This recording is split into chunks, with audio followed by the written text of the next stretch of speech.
तो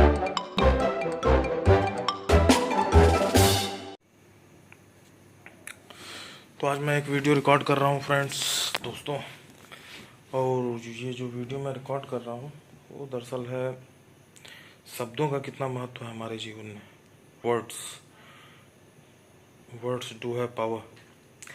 हम जिस नाम को लेके बड़े होते हैं ना, वो नाम कहीं ना कहीं हमारे व्यक्तित्व का निर्माण कर रहा होता है।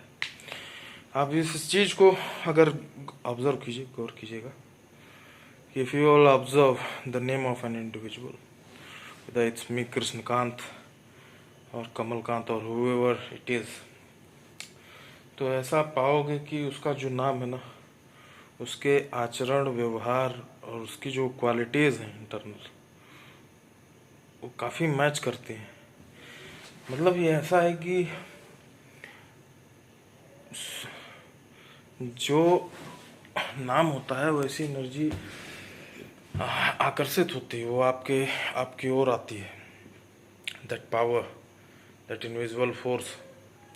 ये मंत्रों का उच्चारण क्यों होता है? मंत्रों क्योंकि शब्दों में शक्तियाँ हैं। कॉन्स्टेंटली देख रहे हो, हजार इतने 1008 बार इस मंत्र का उच्चारण करने से ये भगवान प्रकट हो जाएंगे, आपके मन को शुद्धि प्राप्त हो जाएगी, ऐसा कुछ। तो नाम वही चीज़ है। नाम क्यों? शब्दों में शक्ति है। अगर आपका नाम कुछ भी, मान लीजिए, बहुत अच्छा पॉजिटिव सा रख दिया जाए और उसका डेली मतलब बोलने से भी वो व्यक्ति उस तरीके का आचरण उसके अंदर आ जाता है। That's how important the name is. दरअसल मैं इस चीज़ को मैं देख रहा था अपने इर्द गिर्द, अपने सराउंडिंग में। भाई काफ़ी हद तक ये सही होता है। ऐसे ही तो ये जो विचार था, ये अभी प्रभावित हुआ एक जगह से। जैसे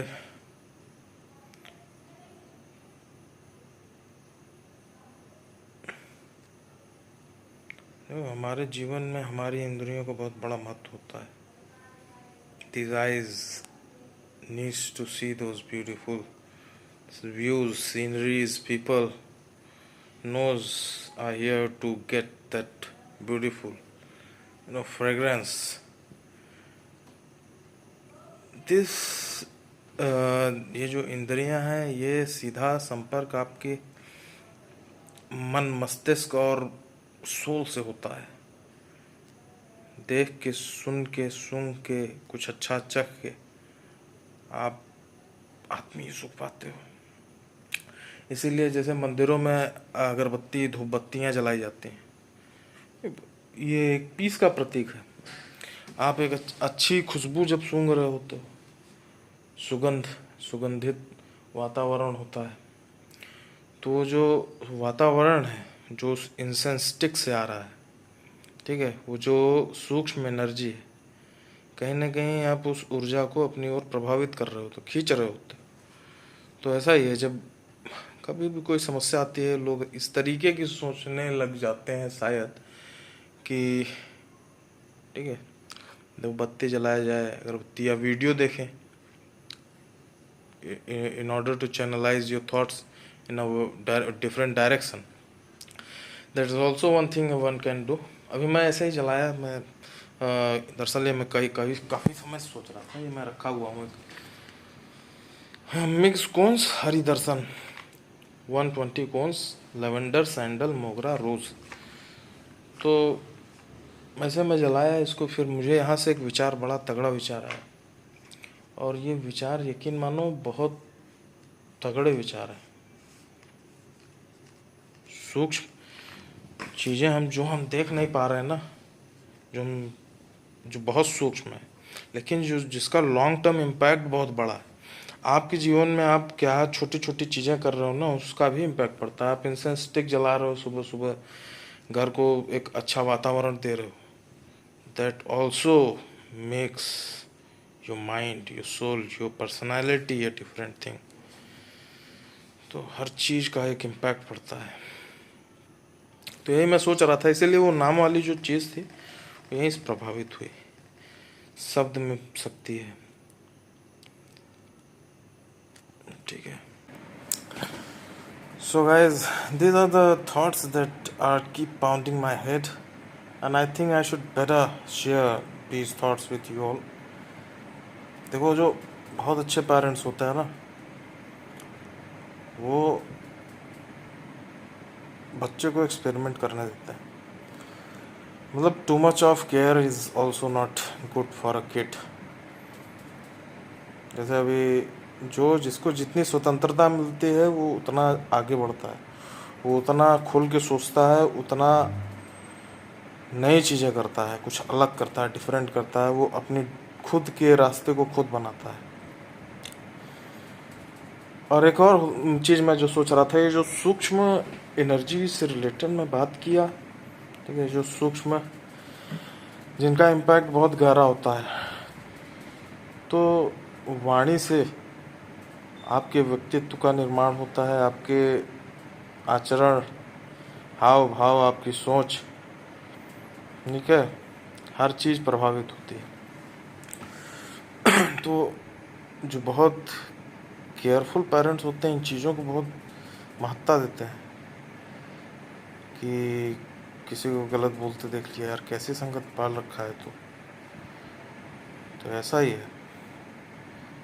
मतलब वैसा ही है कि जैसे 100 भेड़ के बीच में अगर एक शेर चला जाए तो वो भी भूल जाएगा कि मैं शेर हूँ, वो भेड़ जैसा व्यवहार करेगा. और 100 शेर के बीच में अगर एक भेड़ घुस जाए तो उसको लगेगा यार मैं भी शेर हूँ. तो ये कुछ ऐसा ही है. हम गरीब हो सकते हैं, हम निर्धन हो सकते हैं, हम निर्बल हो सकते हैं, ठीक है, लेकिन हम सब के पास बुद्धि बुद्धि अलग अलग है, दिमाग है. हम मनुष्य हैं, हम सोच सकते हैं, विचार कर सकते हैं, हम वो पा सकते हैं जो हम चाहते हैं. इसीलिए बच्चों के अंदर इनिशियल पॉइंट जो अर्ली एज होती है, क्या इनकलकेट करना है उसको लेके काफ़ी सजग रहना चाहिए किसी भी गार्जियन को, या फिर तुम्हारी जो सराउंडिंग है, और जो निगेटिव कर रहे हो उससे भी तुम वाकिफ़ रहो कि तुम कर क्या रहे हो, तुम कहाँ गलत जा रहे हो.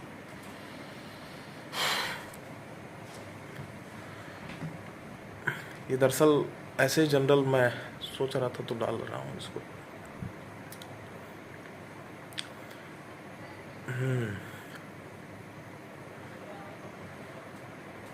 उसको क्या कहते हैं, उसको कहते हैं कि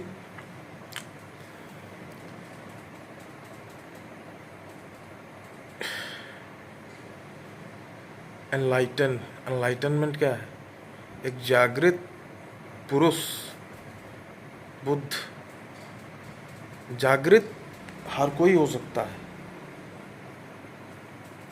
वो कहते हैं भगवान हर कोई हो सकता है. ओशो का स्टेटमेंट है. जिसने जागा वो पा लिया, जिसने जाना उसने पा लिया, जिसने खोजा, जिसने पाने की चाह रखी और खोजा उसने पा लिया. तुम निकलोगे तुम भी पा जाओगे. ये कुछ ऐसा ही है.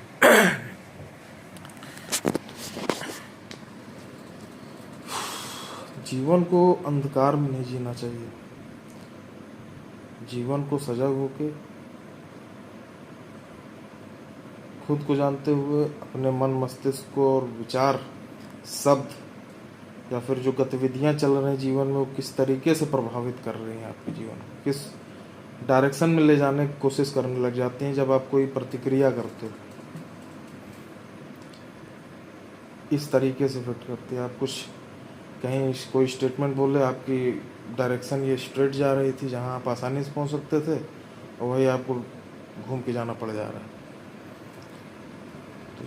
This is called the long term impact of the words.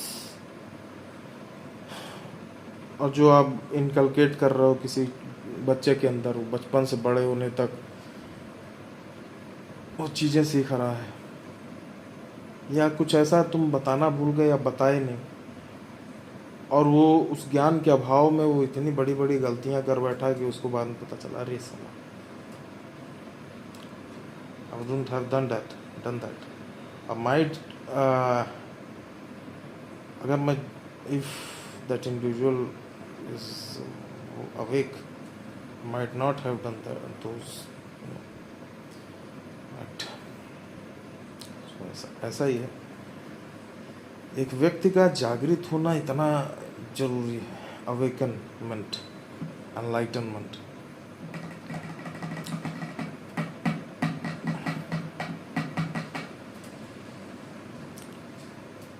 Enlightenment Buddha को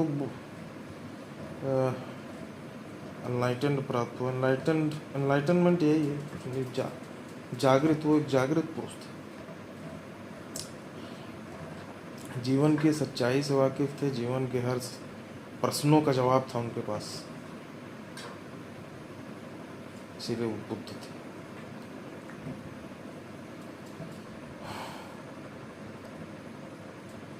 ओशो तो कहते थे कि मैं बुद्ध हूँ, आई एम द एनलाइटेंड।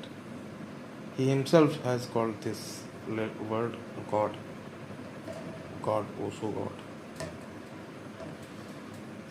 इस जीवन में ही तुम पा सकते हो भगवान को, अपने अंदर टटोलो। ये सूक्ष्म, देखो जगत एक ऐसा जगत भी है जिससे हम पूरी तरीके से वाकिफ नहीं, वो है सूक्ष्म जगत। जो ऊर्जा, जैसे मैं टी शर्ट पहना हूँ, ये भी मेरी ऊर्जा को प्रभावित कर रहा है, मेरे माइंड मेकअप को अफेक्ट कर रहा है। ये जो सराउंडिंग, ये बैकग्राउंड है, ये रूम है, अगर इसको थोड़ा बदल दिया जाए, हो सकता है मेरा सोचने का तरीका बदल जाए, या मैं बोलने का तरीका बदल जाए, तो कुछ हद तक मतलब लॉन्ग टर्म पे सोचो इसका कितना बड़ा इम्पैक्ट होता होगा। ये तो मैं छोटा उदाहरण दे रहा हूँ, और जो देखने वाले हैं उनके मन मस्तिष्क पे क्या प्रभाव पड़ रहा होगा। So this is how it really impacts. So be prudent what you speak to other individual. तो इसको मैं यहीं एंड करता हूँ।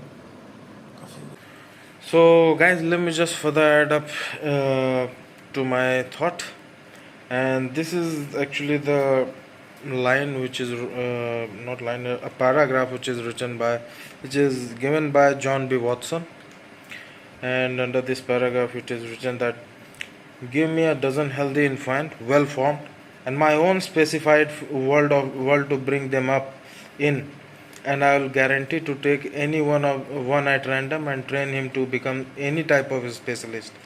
I might select doctor, lawyer, artist, merchant, chief, and yes, even beggar man and thief, regardless of his talent, penchant, tendencies, abilities, vocations, and race of his ancestors.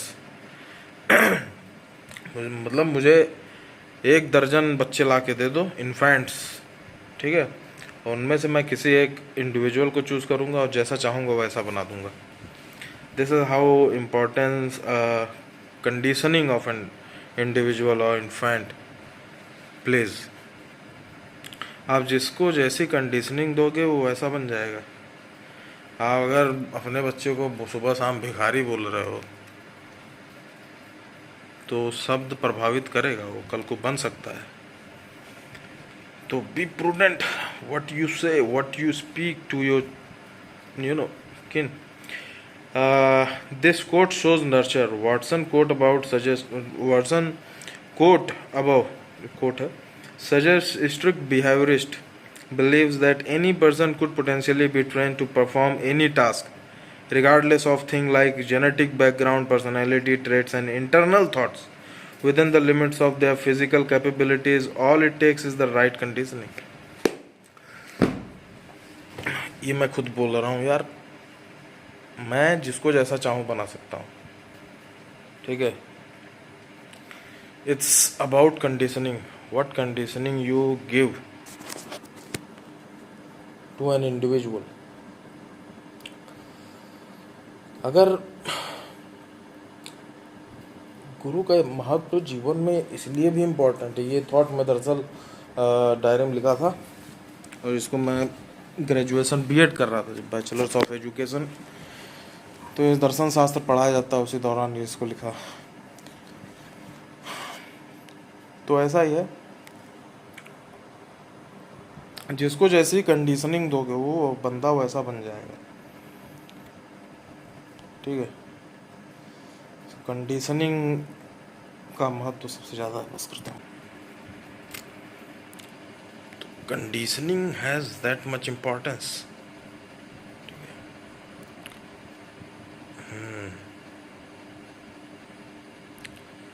Conditioning doesn't mean suppressing someone, okay? When you want your child to be very strong, doesn't mean that you need to suppress the other individual who are getting ahead in their life. So there's big difference between conditioning and suppressing. ठीक है? Attitude comes from your ideas, your thoughts, your belief system. तुम्हारी सोच क्या है? What's your thought process? That plays a big role, तो तुम्हारा attitude वो दिखाता है, वो वहाँ से आता है।